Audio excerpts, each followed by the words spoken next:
আসসালামু আলাইকুম। আশা করি সবাই ভালো আছেন। আজকের এই ভিডিওতে আপনাদেরকে আমি দেখাবো আমার 46 নম্বর এবং 47 নম্বর পেজের যে ম্যাথটা আছে বা ম্যাথ দুইটা আছে সেটা সমাধান করার চেষ্টা করব। প্রথমটা হচ্ছে ডাটা ভ্যালিডেশন, পরেরটা হচ্ছে আপনার ডিপার্টমেন্টাল হিসেব।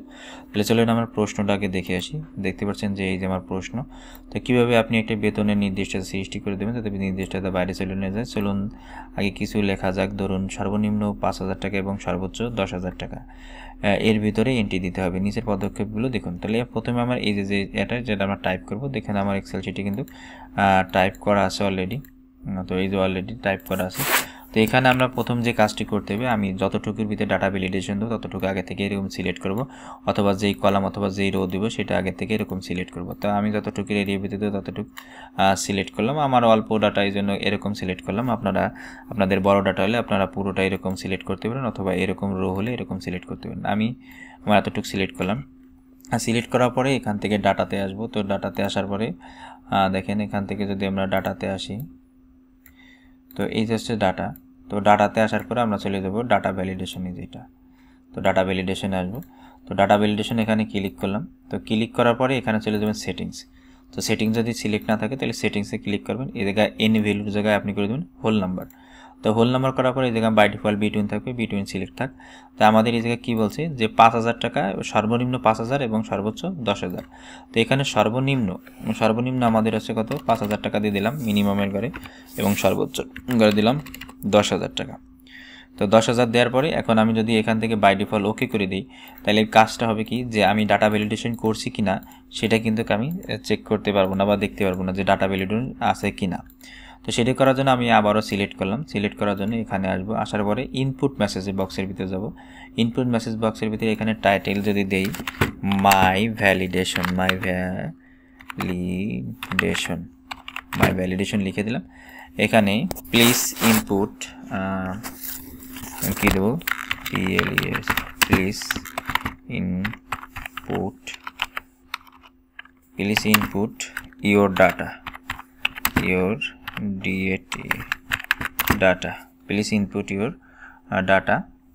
কত আমি দিলাম 5,000 টু 10,000। বোঝার সুবিধাতে আপনি যে কোনো কিছু লিখতে পারেন মেসেজ বক্সের ভিতরে, এটা কোনো ম্যাটার না। তো ইউরো অ্যালার্টের ভিতরে আপনি সর্বনিম্নটা এবং সর্বোচ্চটা দিয়ে দেবেন, সবচেয়ে বুঝতে যাতে সুবিধা। আর না দিতে পারলে আপনার কিন্তু বুঝতে অসুবিধা হবে। তাহলে আমি দিয়ে দিলাম। এটা দেওয়ার কারণ হচ্ছে কি, যখন আমার ডাটা এন্ট্রিটা ভুল হবে যখন আমি 5,000 টাকার নিচে অথবা 10,000 টাকার উপরে দেবো, তখন যাতে আমার ইউরো অ্যালার্টটা দেয়, আমি যাতে দেখে বুঝতে পারি মেসেজটা যে আমার মিস্টেক আছে। Your mistake, please PLEAC, please write data, right value VALU। তো ভ্যালু দিয়ে দিলাম। তো ভ্যালু দেওয়ার পরে আমি জাস্ট ওকে করলাম। তো এখন দেখেন আমি যখন এখন মেসেজ দিছি, এখন বুঝতে পারতেছি যে আমার কোন জায়গায় ডাটা ভ্যালিডেশন আছে। এখন এই জায়গায় ক্লিক করলে দেখা যাচ্ছে না, কিন্তু এই জায়গায় ক্লিক করলে ডাটা ভ্যালিডেশনটা কিন্তু দেখা যাচ্ছে। এই জায়গায় বলছে যে please input your data 5,000 to 10,000। এখন আমি আবার এই জায়গায় সিলেক্ট করি, যদি এটা সিলেক্ট করে টিক করে দিয়ে আসি, ইনপুট মেসেজে আমি লিখে দেবো 10,000। ওকে। তো এখানে 10,000 কিন্তু হয়ে গেল। তো এখন যদি আমি 5,000 টাকা নিচে যদি 4,000 টাকা দিই তাহলে কিন্তু নেবে না। আবার যদি 5,000 টাকার উপরে দিই তাও কিন্তু 10,000 টাকার উপরে দিই তাও নেবে না। তো এটা হচ্ছে কি যে আমার ইসের সুবিধা আর কি। আচ্ছা দেখেন এই জায়গায় কিন্তু যে এই মেসেজটা যখন আমি ভুল লিখতেছি তখন কিন্তু এই মেসেজটা কিন্তু চলে আসতেছে এখানে। তো এখানে রিট্রাই দিলাম। এখন যদি আমি 5,000 টাকা লিখি, এখানে 5,000 টাকা, আবার যদি লিখি 10,000 টাকা, সেটা কিন্তু নিশ্চিত। যদি 10,000 টাকার উপর লিখি তাহলে কিন্তু সে নেবে। দেখেন 10,000 টাকার উপর যদি আমি লিখি, এখানে 10,000ই আছে, কিন্তু এখন যদি আমি 10,000 টাকার উপরে লিখি দেখেন নেবে না কিন্তু। এটা হচ্ছে ডাটা ভ্যালিডেশনের কাজ। হ্যাঁ, তো এখন আর একটা কাজ করবো, সেটা হচ্ছে কিন্তু আমাদের 46 নম্বর পেজের 47 নম্বর যে পেজের যে ম্যাথটা আছে দেখেন এই যে। তো এটা হচ্ছে ডিপার্টমেন্টাল হিসাব, যে বিভিন্ন যেমন X branch, Y branch, Z branch. হ্যাঁ, তো এটা কিভাবে করব আমরা। তো এই 3টা শিটের যোগফল আমরা একটা শিটের ভিতরে নিয়ে আসবো, যে এরকম। হ্যাঁ, তো এইরকম দেওয়া আছে, আমরা একটা স্ক্রিনশট দিছি। এটা এরকম আসবে। আসার পরে যখন ওকে দেবেন তখন কিন্তু রেজাল্টটা কিন্তু বা ফলাফলটা কিন্তু দেখতে পারবেন আপনার এক্সেল শিটে। তাহলে সেটা আমরা যদি করি, তো চলে আসলাম এখানে, যে শিট বারে প্লাস আইকনে ক্লিক করলাম। ওকে, 3টা 4টা করে নিলাম আমি। এটার নাম দিলাম হলো X ব্রাঞ্চ। তো আমি ক্যাপিটাল এটা দিয়ে X ব্রাঞ্চ দিলাম।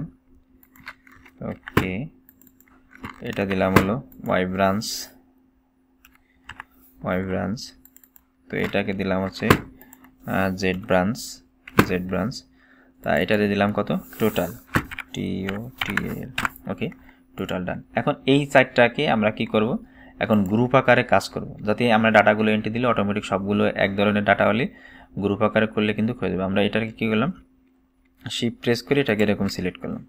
ওকে, আমরা প্রথমে কি করলাম, ওকে প্রথমে যে ইয়াটা আছে ব্রাঞ্চটা আছে এক্স ব্রাঞ্চ, সেটি ক্লিক করলাম এবং টোটালের উপরে শিফট প্রেস করে মাউসের লেফট বাটন ক্লিক করলাম, গ্রুপ হয়ে গেল। গ্রুপ হয়ে যাওয়ার পরে এখন আমাদের কাজটা, মূল কাজটা হবে এখান থেকে সিলেক্ট করে মাউসের লেফট বাটন এখানে সিলেক্ট করলাম, হোমের ভিতরে যাব, মার্জ করে দেবো। ওকে, এখানে লিখলাম আমরা এক্স ব্রাঞ্চ, BRANC,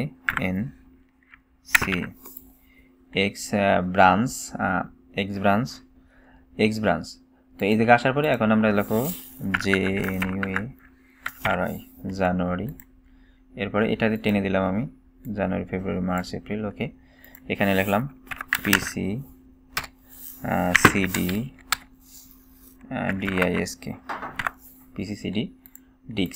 তো PCCD করার পরে এখন আমরা এই জায়গায় যা কত অ্যামাউন্ট দেখছি দেখুন 200, 150, 350, মানে 200, 150, 350। এই জায়গায় যে অ্যামাউন্ট আছে এই অ্যামাউন্ট দিতে এমন কথা না, আপনার ইচ্ছা মতো অ্যামাউন্ট আপনি বসাতে পারবেন। আমার ম্যাথ অঙ্ক মানে আমার বইয়ের ভিতরে যেরকম আছে আমি সেরকম দিয়ে দিচ্ছি 150, 200, 350। তো এরপরে সেকেন্ড কি আপনার 1200, 5200, 1800। এরপরে কি আছে অ্যামাউন্টটা দেখেন যে 100, 2000, 2500, 100, 2000, তারপরে 2500। ওকে, দেখেন এটা করার সুবিধা কী হলো, আমি এবার শিফট প্রেস করে আমি সিলেকশনটা সারিয়ে নিলাম। তো দেখেন অটোমেটিক কিন্তু এক্স ব্রাঞ্চ, ওয়াই ব্রাঞ্চ এগুলো কিন্তু টোটাল কিন্তু চলে আসছে, কিন্তু শিটগুলো কিন্তু দেখেন অটোমেটিক টাইপ হয়ে গেছে। এখন আমাদের শুধু কাজ কি, এই জায়গায় এক্স ব্রাঞ্চের জায়গায় আমরা করে দেবো এক্সের জায়গায় কত করে দেবো, ওয়াই করে দেবো। ওকে, ওয়াই করে দিলাম। এই জায়গায় এক্সের জায়গায় কী করে দিলাম আমি জেড করে দিচ্ছি। ওকে, এই জায়গায় ওকে, এই জায়গায় এক্সের ব্রাঞ্চের জায়গায় টোটাল করে দিলাম, টোটাল। ওকে, এখন আমি এটা কেটে দিলাম, যেহেতু এই জায়গায় রেজাল্ট আনবো, আমি দুইটাভাবে রেজাল্ট দেখাবো। তো এই জায়গায় দিলাম আমি ওকে Ctrl+C, তো আর এই জায়গায় দিলাম Ctrl+V। হ্যাঁ, তো এটা দিলাম আমি নর্মাল ব্র্যাকেটে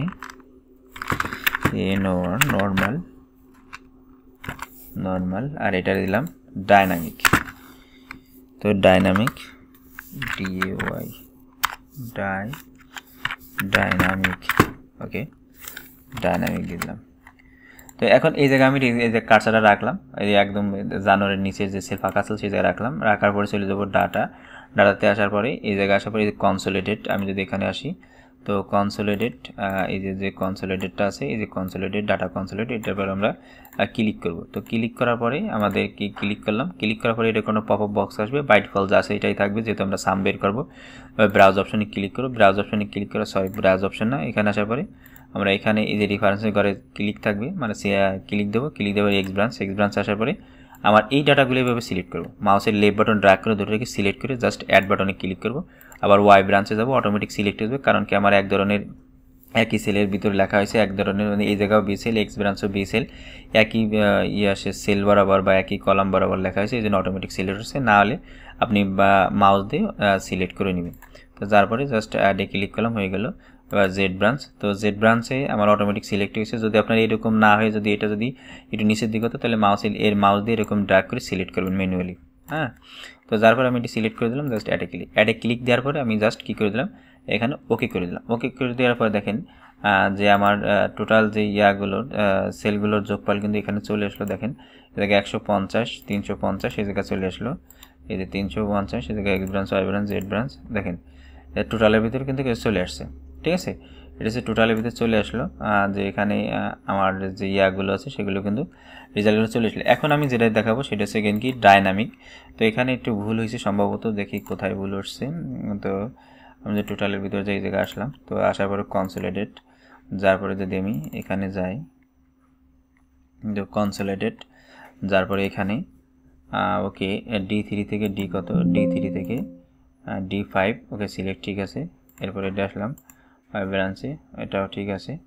এরপর যদি আমি জেড ব্রাঞ্চে আসি, ওকে জেড ব্রাঞ্চে, ওকে এটাও ঠিক আছে। ওকে দেওয়ার পরে জাস্ট ওকে দিয়ে দিলাম। তো ওকে দেওয়ার পরে এখন আমি এই জায়গায় আসলাম। তো আসার পরে দেখেন এই জায়গায় যে আমার 150 মানে 100 এই জায়গায় টোটাল 300 হবে। তো 300 কিন্তু চলে আসছে। তো এই জায়গায় যদি আমরা দিই 150 আর হলো 200, তাহলে কত 350 আর হলো কত মার্চ মাসে হলো 350 টাকা। তো এটা কিন্তু টোটাল কিন্তু আমার কিন্তু এই জায়গায় চলে আসছে আলাদা আলাদা এভাবে কিন্তু চলে আসছে। এটা দেখেন এই জায়গায় 150, এক্স ব্রাঞ্চে 150, ওয়াই ব্রাঞ্চে 150 এবং জেড ব্রাঞ্চে 150, টোটাল মিলে কত হচ্ছে 450 টাকা হয়েছে। তো এখন আমি চাইবো কি যে আমি যদি কোনো একটা ডাটা এখানে চেঞ্জ করি, দেখেন এখানে যদি আমি 150 আছে, এখানে করে দিলাম 300, দেখেন এই জায়গায় এর উপর কিন্তু কোনো প্রকার প্রভাব পড়লো না বা চেঞ্জ হলো না। তো আমি এই জায়গায় এমন একটা ট্রিক্স ব্যবহার করব যাতে আমি ওই জায়গায় এক্স ওয়াই জেড ব্রাঞ্চে যে কোনো জায়গায় ডাটা আমি চেঞ্জ করি না কেন অটোমেটিক যাতে চেঞ্জ হয়। তো সেটা করার জন্য আবার আমরা ডাটাতে যাব। তো ডাটাতে গেলাম। তো ডাটাতে যাওয়ার পরে আমরা চলে যাবো কনসোলিডেট আসার পরে বাই ডিফল্ট যদি সিলেক্ট করাই আছে আমি এই জায়গায় আসার পরে শুধু আমার কাজটা হবে কি যে আমার শুধু যে কাজটা সেটা হচ্ছে কি এই যে ক্রিয়েট সোর্স লিঙ্ক ডাটা এটাতে আমরা সিলেক্ট করে দেবো, এই বক্সের এই জায়গায় সিলেক্ট করে দেবো। তো সিলেক্ট করে দেওয়ার পরে মানে টিক মার্ক করে দেবো, চেক মার্ক করে দেওয়ার পরে জাস্ট ওকে, এতটুকু কাজ করলে দ্যাটস এনাফ। তো এই জায়গায় যাওয়ার পরে আমার এই জায়গায় কিন্তু চলে আসলো। আসার পরে এখন যদি দেখেন এই জায়গায় কিন্তু চেঞ্জ হয়েছে। এখন যদি আমি আবারও চেঞ্জ করি এই জায়গায় জেড ব্রাঞ্চে এই জায়গায় কী দিলাম 500 করে দিলাম। তো 500 করে ইন্টার প্রেস করলাম। দেখেন এই জায়গায় কিন্তু কোনো প্রকার চেঞ্জ হচ্ছে না, এই জায়গায় কিন্তু অটোমেটিক কিন্তু চেঞ্জ হচ্ছে। এইটা হচ্ছে যে ডাইনামিক্যালি কাজ, অর্থাৎ আমি যদি কোনো একটা ডাটা এখান থেকে চেঞ্জ করি অটোমেটিক কিন্তু এই জায়গার কিন্তু ডাটা চেঞ্জ হচ্ছে।